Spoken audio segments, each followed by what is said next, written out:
조 바이든 대통령이 사회 인프라 일자리 방안에 이어 1조 5천억 달러에 달하는 인적 인프라 가족 방안을 내놓고 있습니다.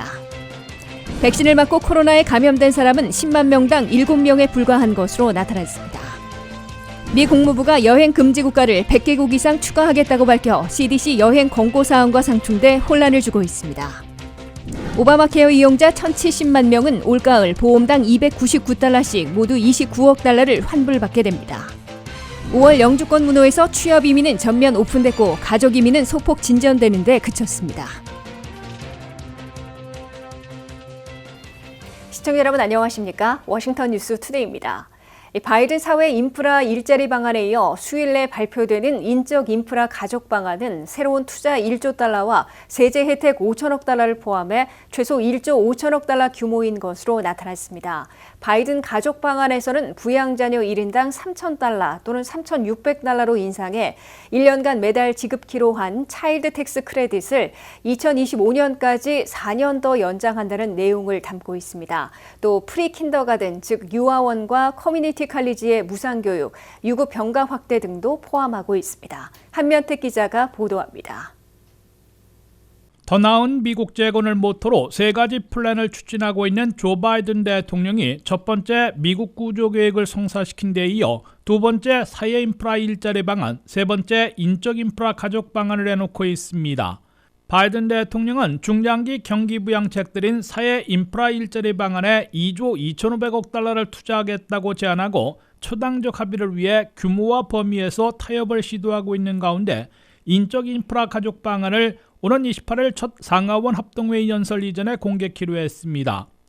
아메리칸 패밀리스 플랜으로 이름 붙인 인적 인프라 가족 방안은 1조 달러를 새로 투입하고 5천억 달러의 세제 혜택을 주는 등 최소한 1조 5천억 달러 규모라고 워싱턴 포스트가 보도했습니다.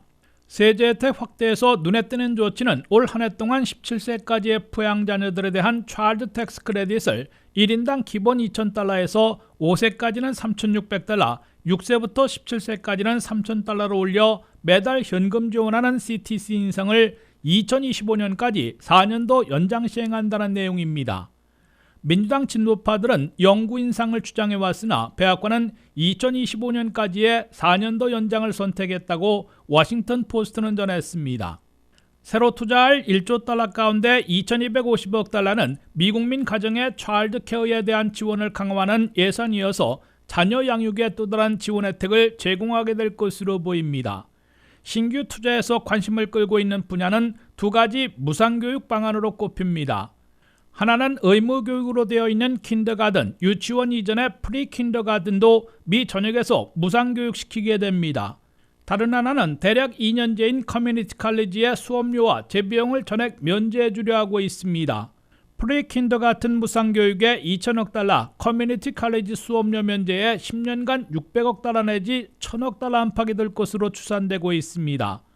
바이든 인적 인프라 가족 방안에는 이와 함께 2,250억 달러를 배정해 워킹맘을 중심으로 가정사나 출산, 병가 시에도 봉급을 받는 유급, 가족 또는 병가를 획기적으로 확대 보장하게 됩니다. 인적 인프라 가족 방안에 드는 1조 5천억 달러 이상의 재원은 최고 부유층 소득세율을 현행 37%에서 39.6%로 환원하고 그만큼 부유층의 자본이득세도 올리며 조세피나 탈세로 누락되고 있는 연간 1조 달러의 세금을 최대한 추적해 충당하려 하고 있다고 워싱턴 포스트는 전했습니다. 바이든 사회 인프라 일자리 방안과 인적 인프라 가족 방안에는 아직 미국민들에 대한 4차 현금 지원이 포함되지 않았으나 민주당 상하원 의원들의 강한 압박을 받고 있어 2차와 3차 때처럼 마지막 순간 포함되고 구체적인 액수와 범위도 결정될 것으로 예상되고 있습니다. WKTV 뉴스 한면택입니다. 백신 접종을 마친 사람들이 코로나19에 걸리는 비율이 현저히 낮은 것으로 나타나 백신 접종의 중요성이 또 한 번 강조되고 있습니다. 질병통제예방센터 CDC에 따르면 백신 접종 완료 후 코로나19에 감염된 사람은 10만 명당 7명에 불과하다는 건데요. 흥미로운 점은 이들 감염자들 가운데 30%는 아무런 증상도 없었다는 점입니다. 한편 전 세계적으로는 코로나19 감염자가 연속 8주간 늘고 있는데 사회활동이 많은 젊은이들의 감염세가 무섭게 늘고 있습니다. 박남주 기자입니다. 백신 접종 완료자 중 코로나19에 감염된 비율이 극소수인 것으로 나타났습니다. 질병통제예방센터 CDC는 백신 접종을 완료한 8,400만 명 중 코로나19에 감염된 사례는 6,000건 미만으로 0.007%에 불과하다 발표했습니다. 이는 10만 명당 7명에 불과한 숫자입니다. 백신을 맞고 코로나19에 감염된 6,000명 중 30%는 코로나 감염 증상이 나타나지 않아 백신이 감염률을 낮출 뿐 아니라 감염된다 하더라도 증상을 완화시키는 것으로 나타났습니다. CDC의 로셸 월렌스키 박사는 이번 결과는 정말 고무적인 소식이라며 백신은 변종으로부터 보호할 뿐 아니라 코로나19를 종식시키는 데 큰 역할을 하고 있다고 밝혔습니다. 현재 미국의 백신 속도는 전 세계 평균보다 5배나 빠른 것으로 알려져 있으나 여전히 백신 접종을 거부하는 사람들이 미접종자로 남아있어 집단 면역의 새로운 걸림돌로 남아있는 상태입니다. 미국은 코로나19 초기 방역에는 실패했지만 백신 개발에 아낌없는 투자로 부작용이 거의 없는 화이자와 모더나 백신을 확보했고 미국의 성인 인구 절반 이상을 접종시켜 새로운 이정표를 쓰고 있다는 평가를 받고 있습니다. 한편 전 세계적으로 보면 코로나19 상황은 새로운 위기를 맞고 있습니다. 세계보건기구 WHO는 전 세계 코로나19 감염자가 8주 이상 증가해 지난주에는 520만 건에 이르러 새 기록을 쓰고 있다고 발표했습니다. WHO는 전 세계적으로 25세에서 59세 사이의 감염률과 입원율이 놀라운 속도로 늘고 있다며 이는 방역 조치가 완화되고 날씨가 따뜻해져 젊은 층의 사회 활동이 늘고 있기 때문으로 진단했습니다. 각국의 보건당국은 백신 접종을 미루지 말라 당부하고 있는데 백신의 중요성은 이스라엘의 경우를 보면 알 수 있습니다.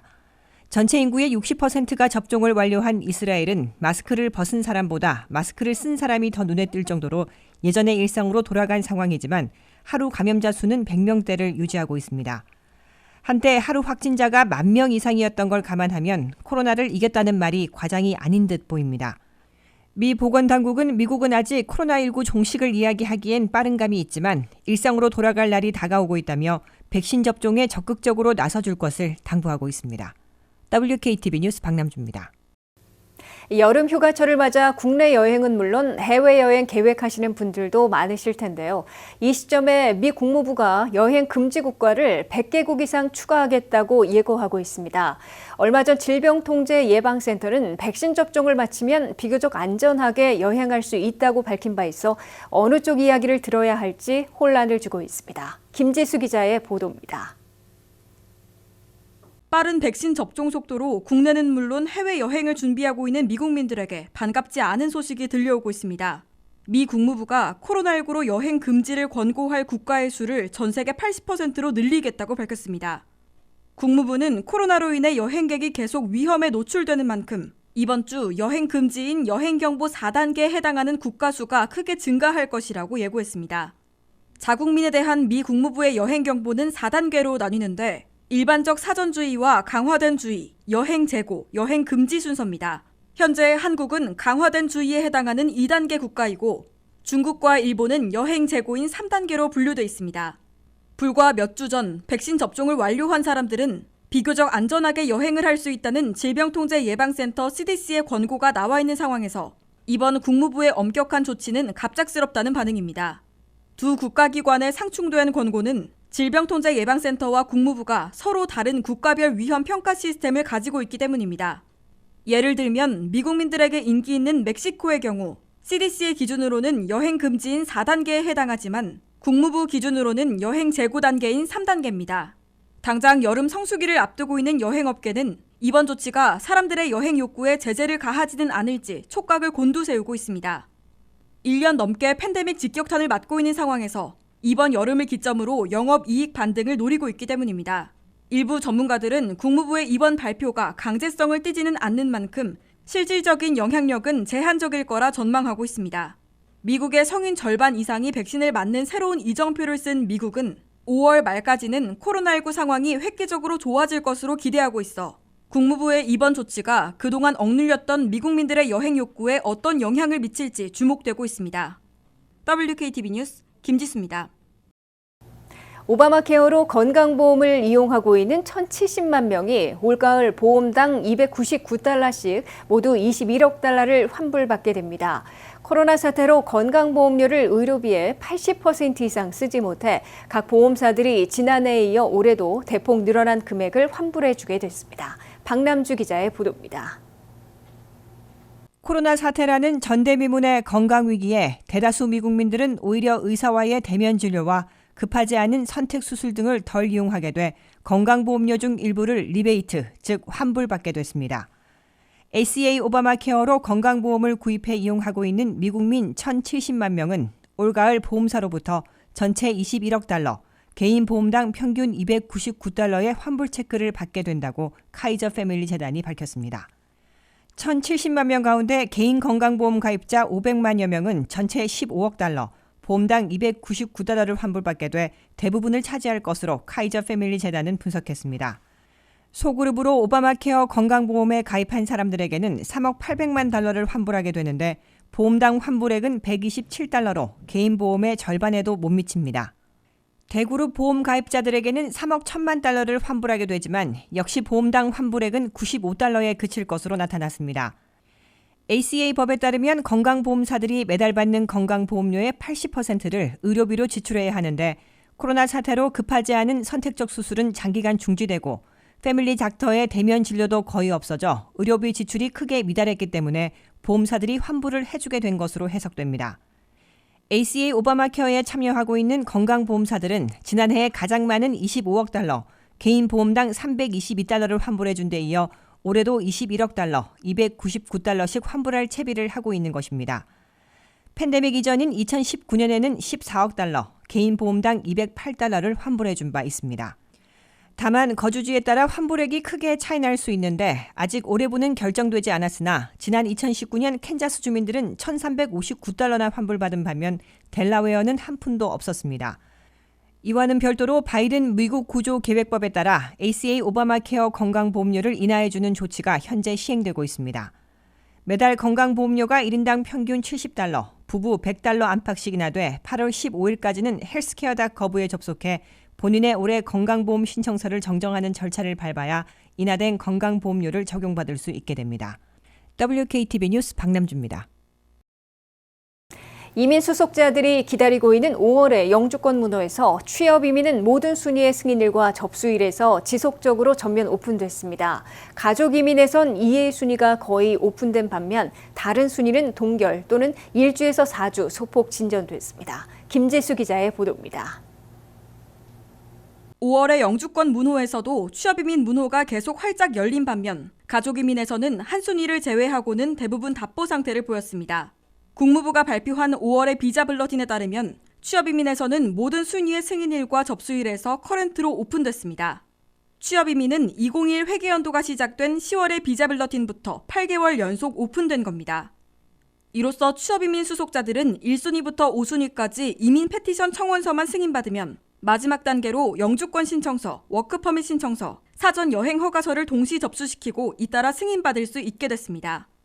5월의 영주권 문호에서 가족이민은 2A 순위는 계속 거의 오픈된 반면 다른 순위는 동결 또는 1에서 4주 소폭 진전됐습니다. 시민권자의 21세 이상 성년 미혼 자녀들이 대상인 가족이민 1순위는 최종 승인일이 2014년 10월 22일로 접수일은 2015년 10월 1일로 똑같이 2주씩 나아갔습니다.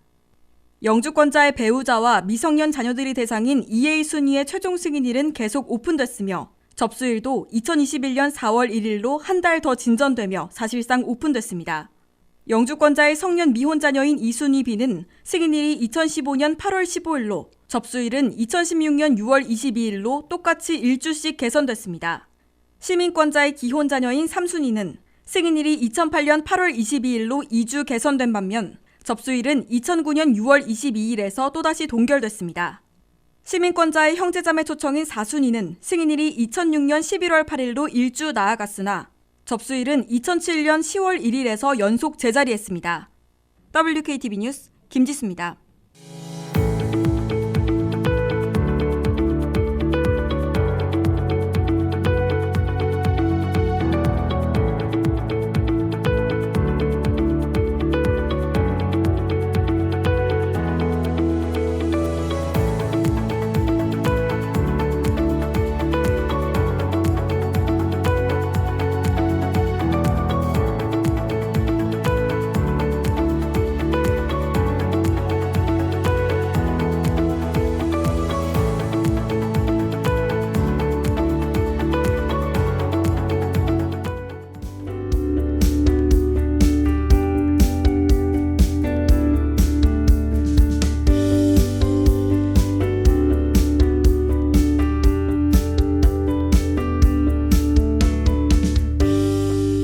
이상으로 워싱턴 뉴스 투데이를 마치겠습니다. 시청해주신 여러분 고맙습니다.